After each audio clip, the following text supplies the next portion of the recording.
Evangelho do Cristo não basta apenas ser compreendido, tem que ser vivido em todo o seu esplendor. E para darmos o primeiro passo nesse aprendizado, comecemos pelo nosso lar. Os esclarecimentos e sugestões desta obra visam colaborar na implantação do estudo sistemático do Evangelho, através das obras da codificação de Allan Kardec. E quanto aos resultados, desde que praticados com fé, determinação e amor, terão morada definitiva em nossos espíritos. O Evangelho no Lar. Prática e vivência espírita.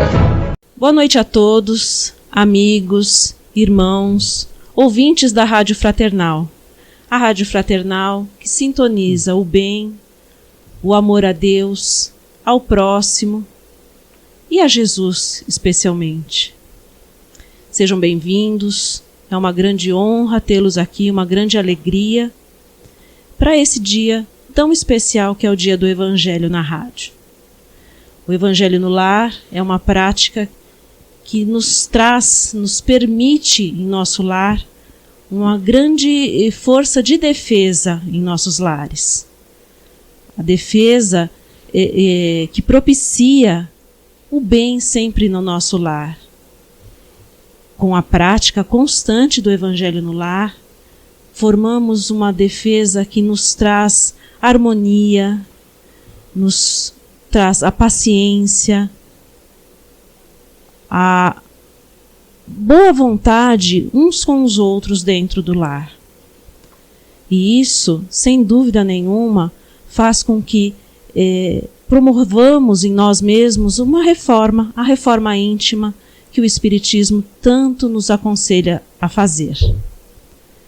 Hoje, estaremos, para que vocês já possam estar abrindo o seu Evangelho, né? Estaremos fazendo a leitura do capítulo 10, Bem-aventurados os misericordiosos, itens 9 e 10, o argueiro e a trave no olho, né? Para que todos já possam ir abrindo, para acompanharem a leitura quando a fizermos. O roteiro da prática do Evangelho no Lar está na página da Rádio Fraternal, que é fraternal.net.br.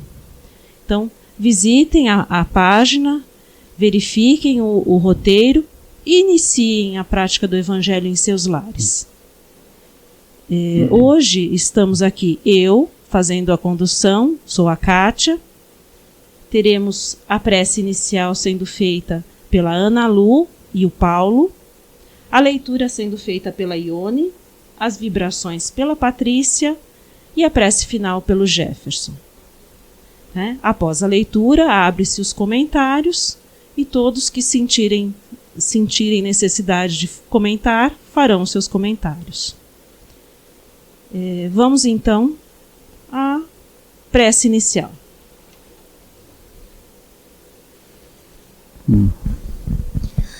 Pai nosso que estás no céu, santificado seja o vosso nome. Venha a nós o vosso reino, seja feita a vossa vontade, assim na terra como no céu.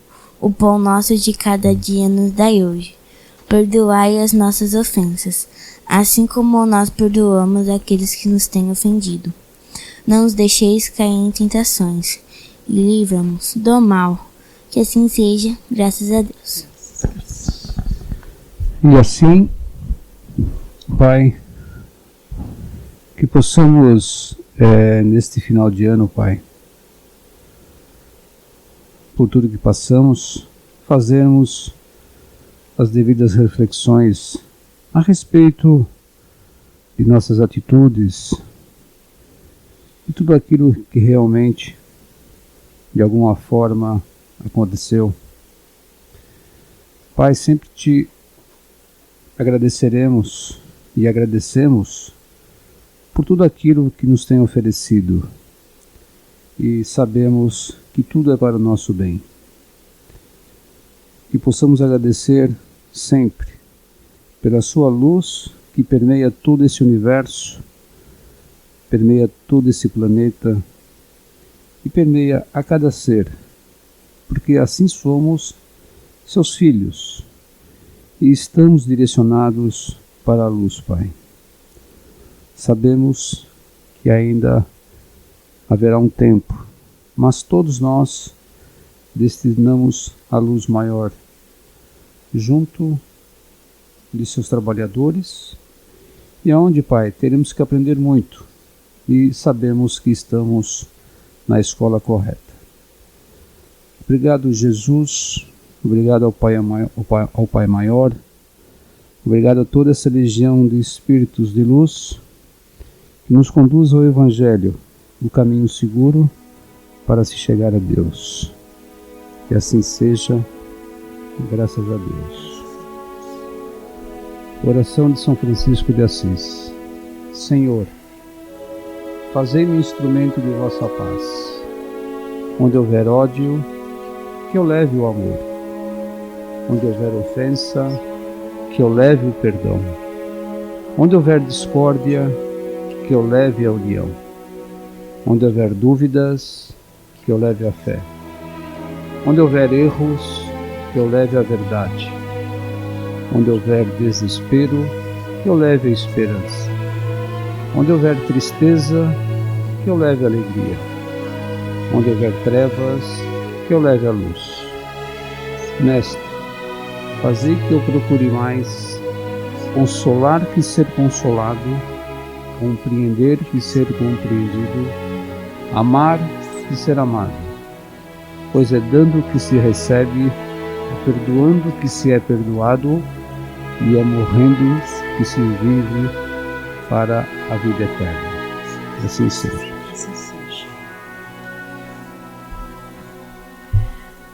O Evangelho segundo o Espiritismo, capítulo 10. Bem-aventurados os misericordiosos. O argueiro e a trave no olho. Item 9. Por que vês tu, pois, o argueiro no olho do teu irmão, e não vês a trave em teu olho?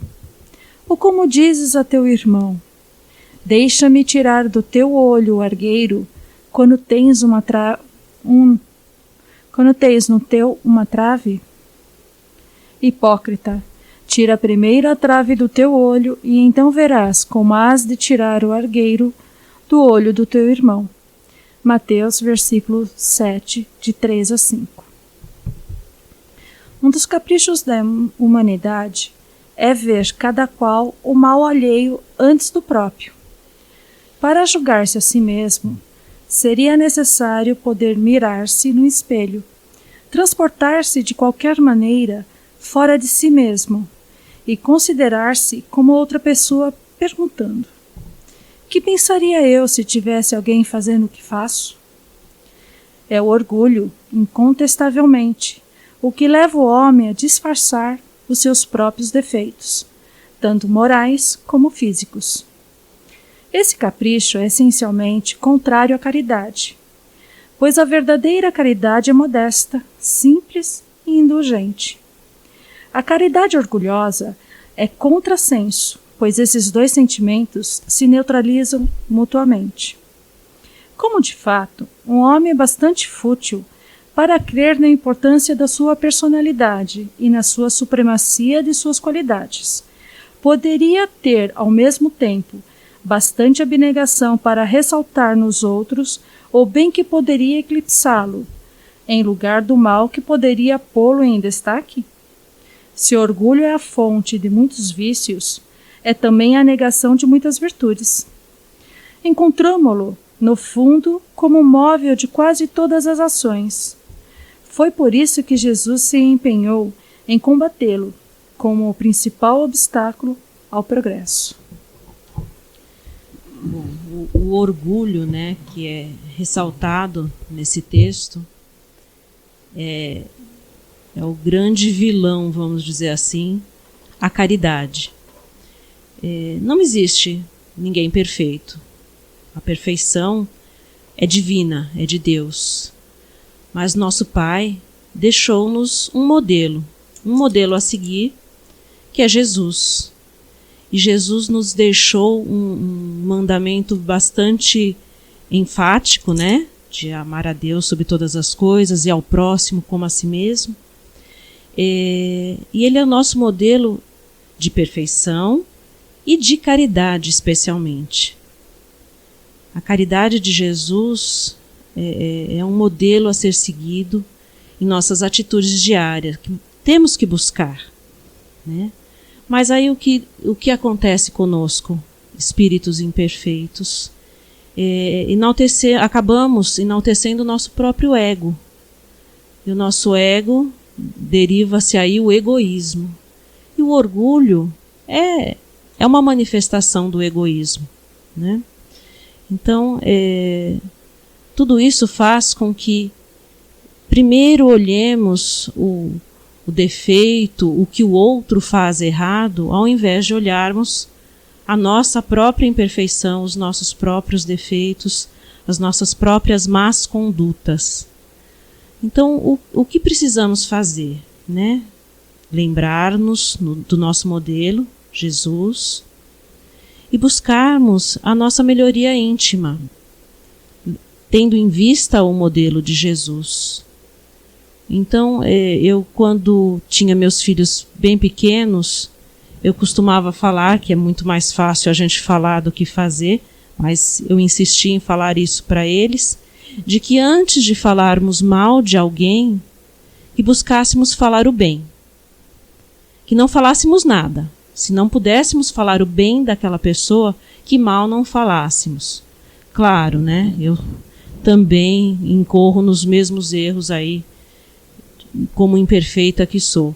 Mas eu buscava falar isso para os meus filhos. Então a gente precisa não ficar só falando, e sim buscando ter essas atitudes. Buscarmos a maior empatia com os problemas do próximo. Porque às vezes uma pessoa que não nos é simpática tem muitos problemas. Muitos problemas, e o que melhor podemos fazer por essa pessoa é tentarmos ser um exemplo de conduta a essa pessoa. É difícil, gente. No dia a dia isso não é algo simples de ser feito em nossa vida. Mas busquemos mostrar ao nosso próximo, aquele que fica no nosso entorno, esse modelo. Um modelo que também queremos seguir, queremos implantar na nossa vida, promovendo aí a nossa melhora íntima, a nossa reforma moral. Podemos dar ouvidos à nossa consciência, porque a nossa consciência é o nosso grande incentivador do bem, né? A gente sabe o que faz de certo e de errado ao ouvirmos a nossa consciência. Então que a gente pense um pouquinho, analise bem o que é certo e o que é errado, e busquemos nos tornar exemplos de boa conduta, de boa prática ao nosso próximo. Porque educar é preciso, mas antes precisamos nos educar a nós mesmos. E buscar sempre, ao invés de ver o defeito, o problema que a outra nos mostra, ver o lado bom, o que ela faz de bom em sua vida. Estão abertos os comentários. Eu penso, viu, Kátia, que se Jesus pudesse, naquela época, não dizer por parábolas, mas dizer exatamente aquilo que deveria ser dito. Então, por exemplo, nesse caso aqui, o que ele diria para aquele povo naquela época?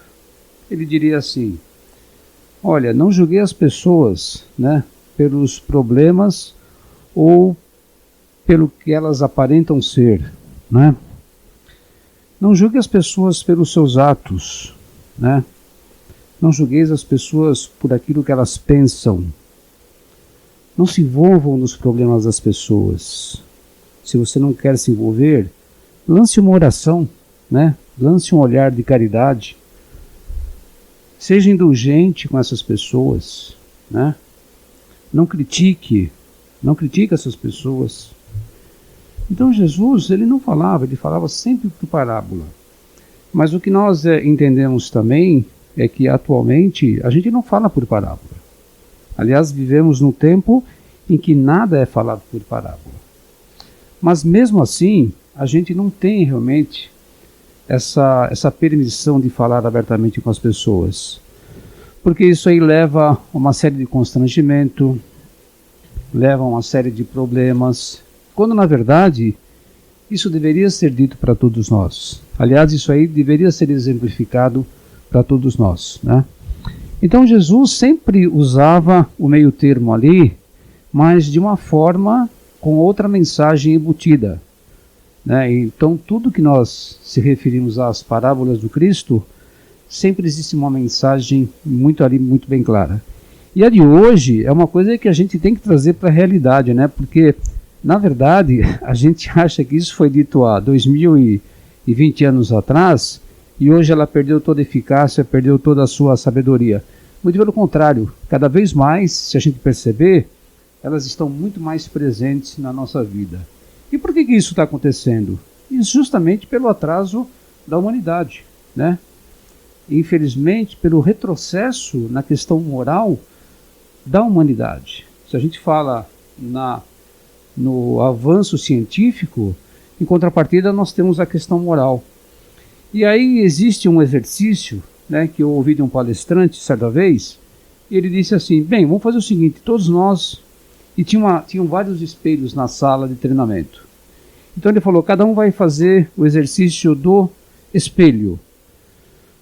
Bem, aí foi dado exatamente ali 5 minutos para que realmente todos fizessem o exercício do espelho. Mas ele não disse nada do que deveria ser feito. Simplesmente existiam espelhos dentro da sala.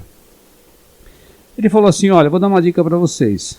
Se coloquem na frente do espelho e vejam quem vocês estão enxergando. Bem, no momento, eu simplesmente me coloquei na frente do espelho, eu estava enxergando eu, né? Todos nós, sem exceção. 5 minutos, terminou o tempo, todo mundo regressou e aí ele fez a pergunta. O que vocês viram no espelho? Bom, aí as respostas foram as mais óbvias. Olha, eu me vi simplesmente a minha imagem, e todos. Um ou outro começou a entender exatamente o mecanismo. Ele falou, olha, eu me vi ali um pouquinho, não daquilo que realmente eu sou, na minha vida real, na minha vida prática, na minha vida do dia a dia. Comecei a ver algumas coisas que realmente eu não entendia. E aí ele puxou esse fio. Então ele começou a realmente dar alguns insights ali, dizendo, pois é aí que você tem que imaginar o seu irmão, né?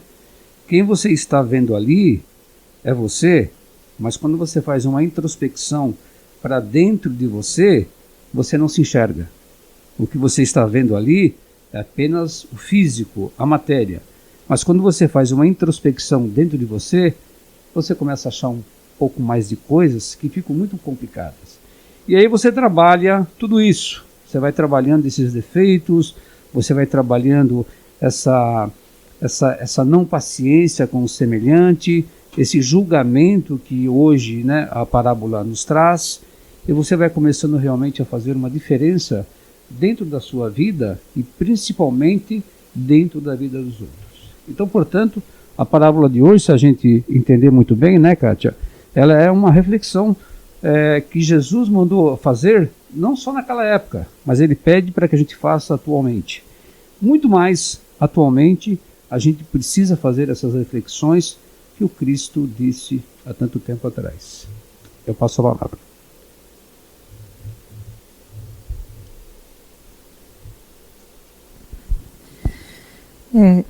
Quando eu leio esse trecho no Evangelho, eu fico pensando, né? Como é muito mais fácil a gente apontar os defeitos alheios do que perceber os nossos.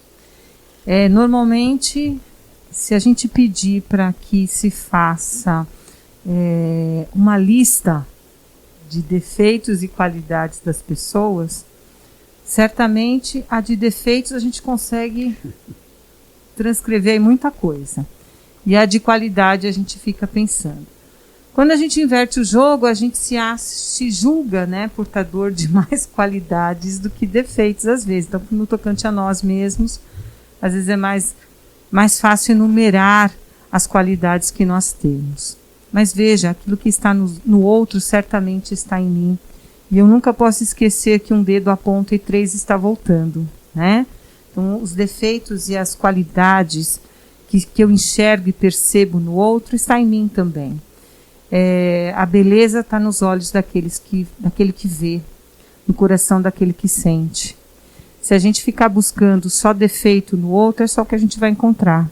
Mas se ao contrário, a gente busca enxergar o melhor de cada um, apesar das deficiências, porque todos nós somos deficientes, ninguém é perfeito, como já foi dito, né? O próprio Jesus nos disse, a perfeição não é deste mundo. Então nós temos que entender isso, nós não somos perfeitos e todos estamos a caminho.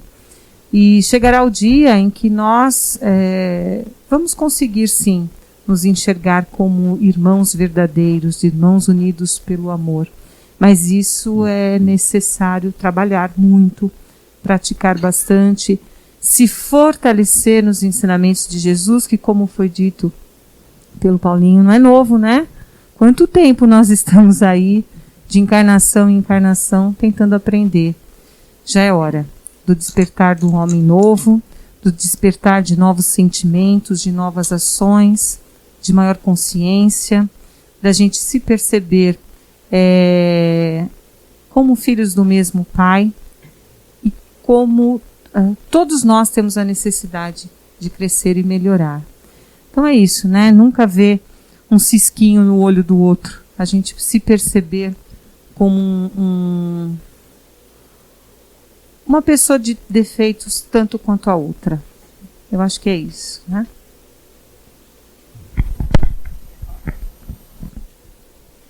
Uma vez eu vi uma história que era assim: um menino e uma menina, eles estavam na mesma escola e o menino era todo orgulhoso, ele se achava todo. E aí chegou na hora de fazer, nas qualidades ele botou assim: tenho uma casa linda, sei desenhar, cantar, tenho uma namorada, tipo, meu pai é muito rico, tenho uma moto, tenho um videogame, um super computador, um super celular. Aí chegou na hora dos defeitos. Ele colocou: não tenho defeitos. Isso já é um defeito. Se você não acha que você não tinha defeito, já é um defeito. O defeito do orgulho, que você é todo orgulhoso. Aí chegou na hora da menina. Aí a menina foi fazer lá. E na hora da qualidade, ela ficou pensando. E ela falou: eu vou pros defeitos. E ela fez assim. Na hora dos defeitos, ela colocou: às vezes esqueço de algumas coisas, às vezes não pinto direito, às vezes sinto um pouco de orgulho. Colocou lá vários defeitos. Aí chegou na hora das qualidades, ela colocou assim: gosto da minha família, gosto de amar o próximo, ajudar o próximo. E isso é as qualidades boas. E o que o menino falou é tipo assim, as qualidades meio ruins, porque você não pode considerar você ter uma moto uma qualidade, porque você não tá fazendo bem pro outro, você não tá fazendo a coisa certa. Então, o menino, ele faz a coisa errada e a menina faz a coisa certa. Esse é, tipo, o contexto da história.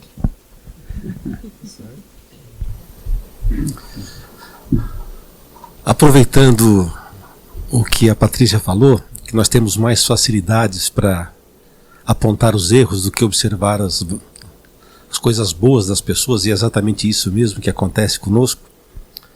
Infelizmente nós não conseguimos enxergar, ou pelo menos reproduzir aquilo que nós sabemos que é bom.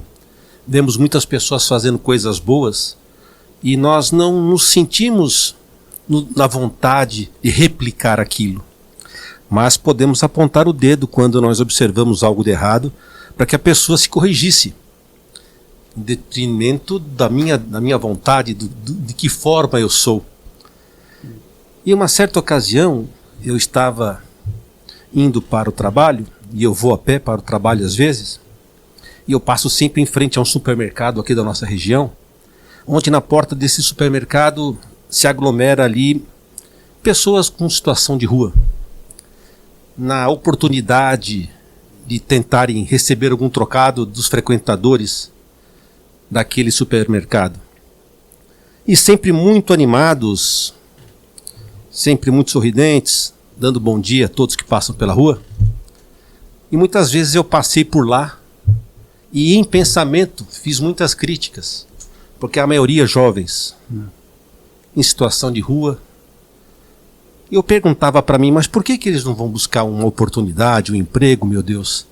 Por que fica aqui na porta, esperando alguns trocados para consumir depois uma bebida? E eu não sei mais o que.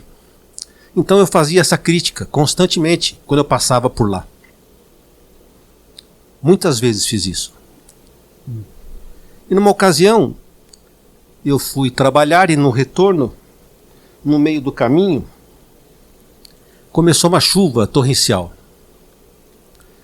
Uma chuva muito forte mesmo. E eu já estava atrasado para um compromisso. E eu vim reclamando no meio do caminho. Puxa vida, já estou atrasado, vou ter que chegar em casa e vou ter que tomar um banho correndo, me trocar para poder ir para o meu compromisso. Me atrasou todinho e me lamentei muito. Quando eu viro uma das esquinas próximo ao quarteirão onde moro, debaixo de um temporal, eu vejo um daqueles jovens que me cumprimentava todo dia, vindo muito feliz no meio da rua, cantando de braços abertos, e disse para mim: ô patrão, que chuva boa, não é? Eu falei assim: olha, boa não tô achando não. Falei assim: nossa, que chuva linda. Você sabe que se eu tivesse um sabonete seria uma oportunidade maravilhosa de eu tomar um banho hoje. Eu fui para casa triste. Muito triste. Chateado comigo mesmo. Porque eu não fui capaz, depois, de fazer algo. Então a gente enxerga os defeitos. Mas mesmo aqueles que têm muitos defeitos, também têm muitas virtudes, muitas qualidades. E eles enxergam coisas e oportunidades em lugares onde nós não enxergamos. Porque nós temos as facilidades da nossa rotina. E quando vêm as dificuldades, nós reclamamos. E muitas vezes a dificuldade para essas pessoas, eles tiram de letra. Porque eles têm dentro deles a simplicidade também. Então esse texto me remete a esse acontecido comigo, de eu ficar apontando os erros e as falhas, e não ressaltar aquilo que eles têm de bom, porque todos nós temos coisas boas. Todos nós. E a partir daquele dia eu nunca mais me lamentei de tomar chuva, nem que eu tinha que tomar banho. E sempre que eu passo lá e encontro essas pessoas, eu olho elas hoje com outros olhos. Com um pouquinho mais de benevolência, talvez. E o orgulho realmente é a chave para a gente tentar trabalhar isso dentro da gente, né? Tentar ver nelas, como a Kátia falou no início, tentar ver algo de bom ali. E tentar observar o que tem de bom ali. Não ficar vendo o que é ruim. Porque quando a gente consegue enxergar o que tem de bom, a gente parece até que se sente melhor.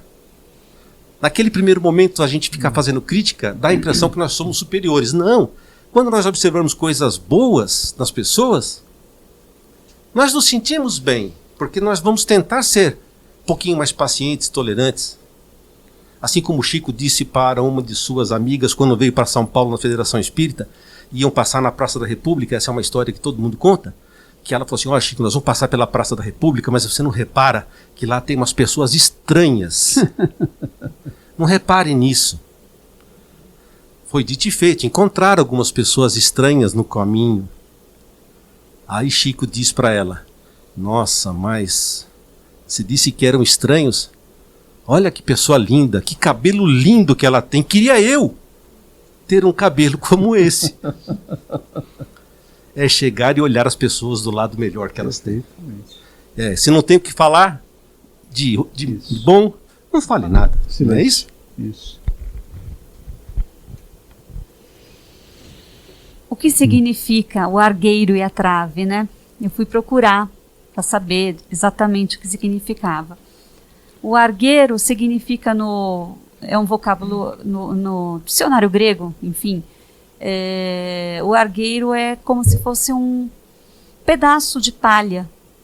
E a trave, também no vocábulo grego, significa uma viga de sustentação. Então, o que Jesus quis dizer? Você quer ver, apontar o cisco no olho do seu irmão e não quer tirar essa viga de sustentação do seu olho?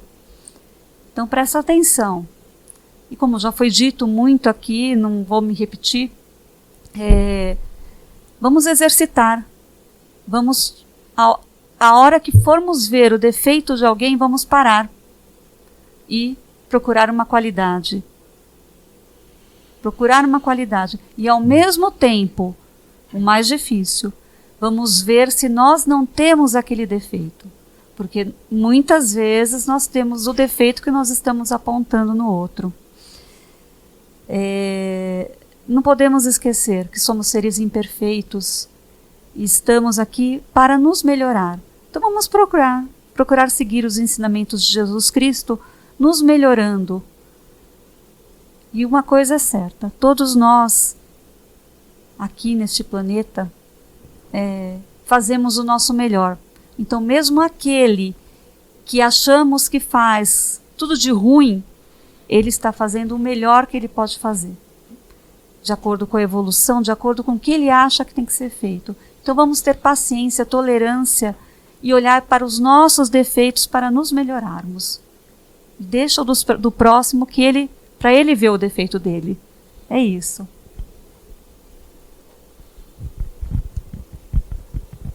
Fazer evangelho é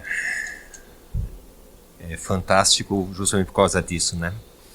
O evangelho ele vem nos mostrar, nos simplificar ou nos traduzir aquilo que Jesus colocou com tanta propriedade. Às vezes é melhor a gente não entender as parábolas, né? Às vezes é melhor nós ficarmos na ignorância.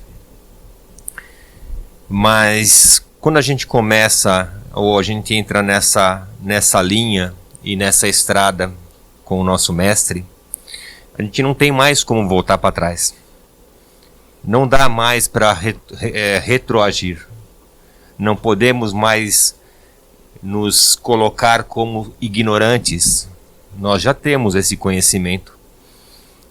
E depois de tantas coisas belas que foram ditas, e talvez por isso que eu não digo que ser espírita é muito difícil, ser cristão é muito difícil. Praticar as virtudes do Cristo é muito difícil. Olhar o bem primeiro antes de olhar o mal, talvez seja uma das tarefas mais difíceis, ou talvez seja uma das metas mais ambiciosas que nós devemos ter. E às vezes, muitas vezes, não às vezes, mas muitas vezes nós colocamos isso bem lá no fundinho da nossa mente, para que a gente não lembre. E as coisas passam na vida da gente e nós vamos passando pelas situações a todo instante, vamos enxergando o nosso caminho, tantas dificuldades, tantas pessoas esquisitas, né, como foi dito, mas nós não conseguimos nos enxergar no espelho como sendo algo muito estranho. Nós somos muito estranhos, sim, porque se nós não fôssemos tão estranhos, nós talvez estaríamos bem mais adiantados, estaríamos bem mais próximos daquilo que o mestre nos pede, né?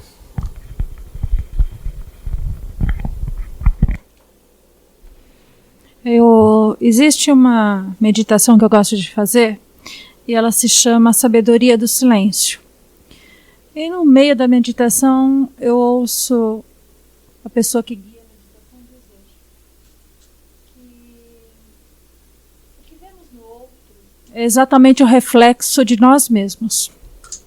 E quando deixamos o nosso orgulho, o nosso ego inflamado, que é o orgulho, tomar conta, nós ficamos cegos. Então, precisamos silenciar. Silenciar é voltar-se para dentro e começar a olhar a mim, a cada um. Eu gosto muito desse tema porque foi aí, só aí, que eu entendi que olhando para dentro de mim, eu conseguiria me melhorar como pessoa, assumindo os meus defeitos, porque quando eu os reconheço, eu consigo trabalhá-los. Vou melhorar? Sim, mas é uma prática diária. E eu sou eternamente otimista, eu sempre fui otimista em muitas coisas. Eu acredito que sim, somos filhos rebeldes, mas somos filhos muito amados e que estamos sim aprendendo. Quem diria que em algumas encarnações atrás poderíamos estar aqui reunidos falando num tema chamado Jesus, reunidos, tentando entender aquilo que o Mestre nos trouxe há 2000 anos atrás. Isso é um aprendizado para nós. A gente quer compartilhar com vocês que nos ouvem, porque se pudéssemos ouvi-los, seria muito interessante. Porque cada ser humano traz em si a sua verdade, como diz o poeta. Cada um traz a sua história, e essa história, ela sempre foi iluminada pelo amor de Deus. Somos essências dele. Então, sim, eu sou muito otimista e eu acredito que fazendo o esforço necessário, empregando a energia necessária, conseguiremos mudar. Mas nos mudar, e nunca o outro. O outro, cada um a sua história. O outro nós podemos exemplificar, ter a humildade, a paciência, ter a compaixão, trabalhar a indulgência. Mas os defeitos que devemos corrigir são os nossos. Só os nossos. Cada um receberá na sua proporção do seu trabalho. O esforço que eu fizer nessa encarnação, ou nesta vida, ou nas vidas que virão e que já foram, o único que receberá o prêmio sou eu mesma. Então, a reflexão que eu sempre faço é: quais são os meus defeitos, aonde eu posso melhorar? E quando o Paulinho falou do espelho, eu lembrei um outro exercício que eu gosto muito de fazer. Eu levanto de manhã e vou para o espelho e falo para aquela pessoa que eu vejo lá: eu te amo muito. Você é uma pessoa muito amada. Isso restabelece as minhas energias para que eu entenda que se eu me amo, eu sou capaz de amar o outro. Eu sou capaz de entender o outro. Nem sempre compreender, porque isso vai das minhas escolhas que eu fiz no passado e que me tornaram quem sou hoje. Mas, se eu respeito o outro do jeito que ele é, eu me respeito. E eu respeito ao Pai, que me deu a vida e me dá essa sustentação amorosa que nós todos temos. Só assim, através do respeito ao outro, do trabalho do perdão, nós chegaremos lá. Irmãos, sendo irmãos do mesmo Pai. Mais algum comentário? Não, só complementando nessa palestra que eu comentei aí sobre o espelho, né? No final da palestra, o palestrante fez a seguinte pergunta: por acaso alguém não se viu no espelho? Aí todo mundo fez silêncio. Mas por que ele está perguntando isso? Aí ele respondeu: olha, se alguém não se viu no espelho, por gentileza, está no lugar errado, viu? Vá para a luz, vá em frente. Então, é só para finalizar aí a palestra. Meio complicado se olhar no espelho. Quando você não se vê lá, aí é meio complicado, viu? Ok. Se não tiver mais comentários, podemos ir para as vibrações.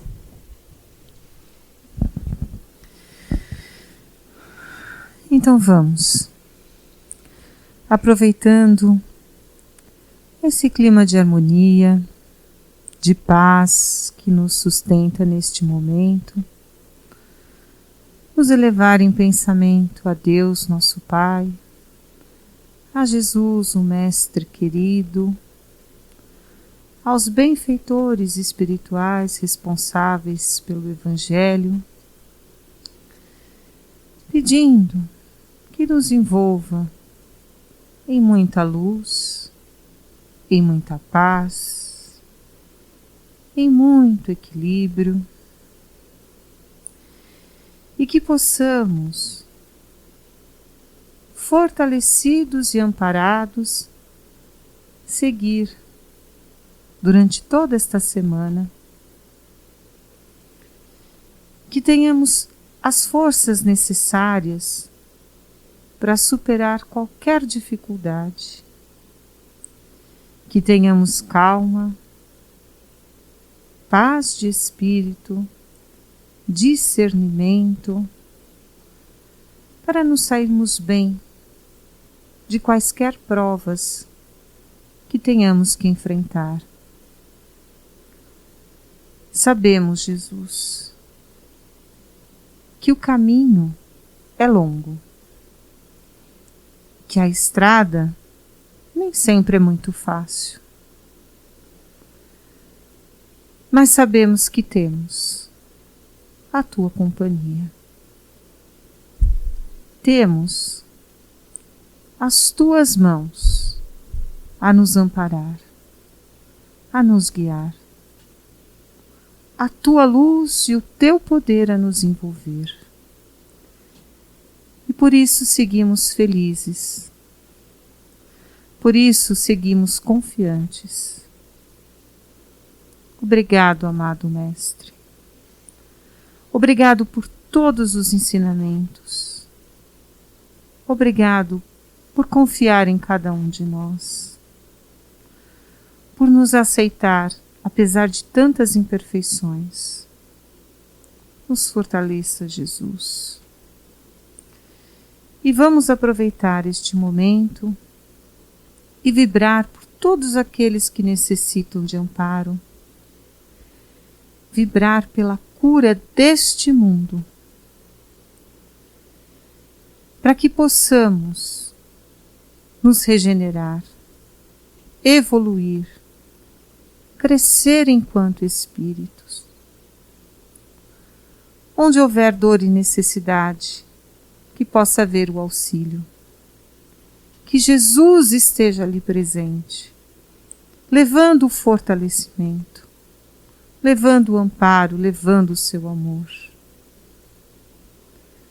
Muito obrigada. Agradecidos somos por tudo que aprendemos, por tudo que vivenciamos. Que esta luz nos envolva, que esta paz esteja conosco, agora e sempre. Que assim seja. Graças a Deus.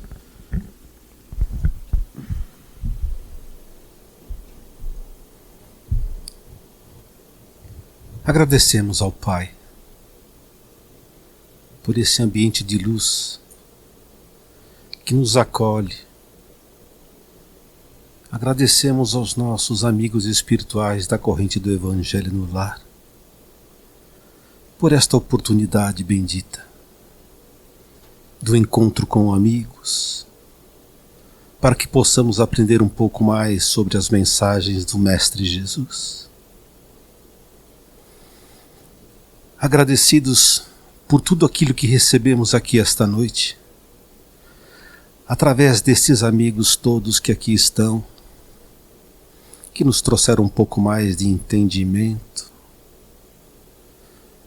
que possamos recolher todas essas vibrações que aqui se formaram e esses conhecimentos que aqui adquirimos, que possamos levá-los para as nossas rotinas, sejam aqui encarnados ou nas nossas rotinas do plano espiritual, onde ainda desempenharemos muitas tarefas.